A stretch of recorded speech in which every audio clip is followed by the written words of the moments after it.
আসসালামু আলাইকুম এভরিওয়ান, কেমন আছেন সবাই? আশা করছি সবাই অনেক ভালো আছেন। আলহামদুলিল্লাহ আমিও আপনাদের দোয়ায় ভালো আছি। নতুন একটি ভিডিও রেসিপি নিয়ে চলে আসছি আপনাদের মাঝে। তো আশা করছি বন্ধুরা স্কিপ না করে সম্পূর্ণ ভিডিওটা দেখে নেবেন। তো আজকে আমি আপনাদের সাথে তৈরি করে দেখাবো তো ফ্রেঞ্চ ফ্রাই। তো পাকিস্তানে কিভাবে রেস্টুরেন্টে এবং কি আমাদের বাংলাদেশের রেস্টুরেন্টে কতটা মজাদার হয় ফ্রেঞ্চ ফ্রাই।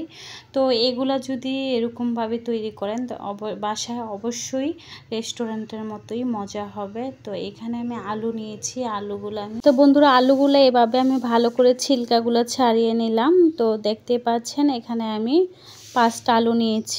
তো এই তো বন্ধুরা এই যে আলুগুলো একটু সাইজ বড় নিলে ভালো হয়। তো আমি এভাবে ছোট করে চিকন করে কেটে নিয়েছি, ভালো করে ধুয়ে নিয়েছি। তো এর মধ্যে আমি কিছু মশলা অ্যাড করে দিব। এখানে আমি লবণ অ্যাড করে দিয়েছি, আপনারা চাইলে চাট মশলা অ্যাড করতে পারেন, চিলি ফ্লেক্স অ্যাড করে দিব।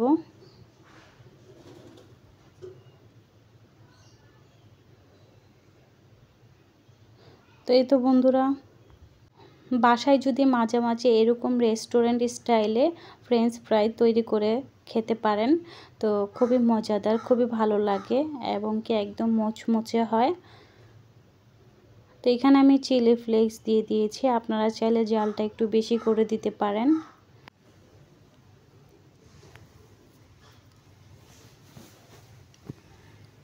তো এখানে দেখেন আমি একটু চাট মশলা দিয়ে দিলাম ফ্লেভারটা ভালো আসার জন্য।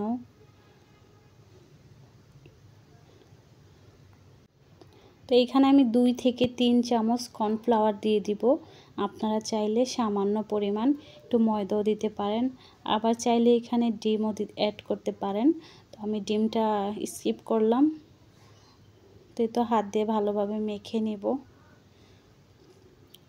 আর বাহিরের আলুর চিপস কিন্তু অনেক দাম নেয়, তো বাহির থেকে না কিনে আপনারা বাসায় এভাবে তৈরি করবেন। তো এখানে একটা ফ্রাই প্যান বসিয়ে দিলাম, আর ফ্রেঞ্চ ফ্রাইটা কিন্তু এটা ডুবো তেলে ভাজতে হয়। তো দেখেন আমি তেলটা গরম করে দিয়ে দিলাম, আর এটা কিন্তু একটা হাই হিটে ভাজলে ভালো হয়। একদম খেয়াল রাখতে হবে যেন আলুটা পুড়ে না যায়। তো এই তো বারবার উল্টিয়ে দিতে হবে 5 মিনিট পর পর। তো দেখেন বন্ধুরা কি সুন্দর হয়েছে, একদম দেখতে দেখা যাচ্ছে একদম মচমচে হয়েছে। আর কর্নফ্লাওয়ারটা দিলে কিন্তু খেতে ভালো লাগে, কর্নফ্লাওয়ারটা অবশ্যই দিতে হবে। তা আমি একটু পর পর এভাবে নেড়ে দিচ্ছি, উঠিয়ে এক পাট উঠিয়ে অন্য পাট।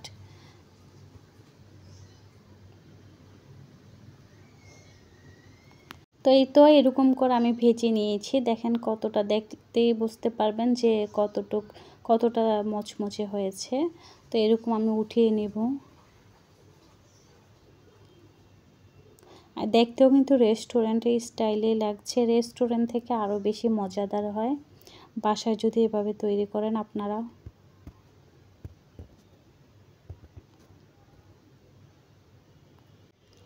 আমার কিন্তু লাইকের সংখ্যাটা অনেক কম আসে। যারা এই ভিডিও দেখবেন প্লিজ লাইক দিয়ে ভিডিও দেখা শুরু করে দিবেন। আমি যাদের ভিডিও দেখি লাইক দিয়ে ভিডিও দেখি, অনেক আপুরা আছে লাইক দিতে হয়তো বা ভুলে যায়, প্লিজ লাইক দিয়ে দিবেন। তো আমি দ্বিতীয় পার্টগুলো দিয়ে দিচ্ছি।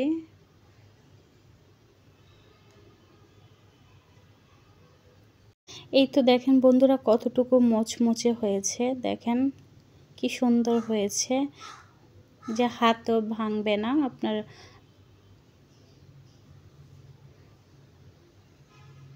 তো আপনারা যদি আমার রেসিপিটা ফলো করেন আশা করছি আপনাদের রেস্টুরেন্ট থেকে কেনা আর লাগবে না, বাসায় তৈরি করে খেতে পারবেন। আপনারা 1 কেজি আধা কেজি আলু দিয়ে অনেকগুলা এভাবে ফ্রেঞ্চ ফ্রাই তৈরি করে খেতে পারবেন। তো সসটা দিলে একটু ভালো লাগে, বাচ্চারাও খেতে পছন্দ করে।